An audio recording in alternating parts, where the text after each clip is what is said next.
समस्त नमस्कार। जय किसान इनकलाब जिंदाबाद। मो ना एमटी मनोहरल्ली नवनिर्माण युव छात्र संगठन राज्य समिति। आपण समस्त जानछंती कि दिल्ली के चाषी आंदोलन आज को पाखापाखि 10 मास हो जाइछि।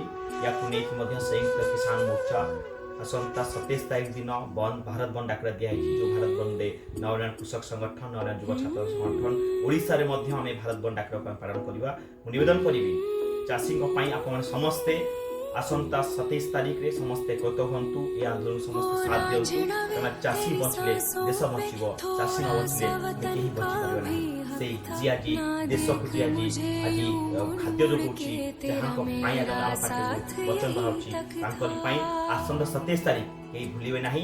आसंता 27 तारीख दिन भारत बंद डाकरा रे आपण समस्त एकत्र हंतु और ए आंदोलन रे समस्त योगदान देछि।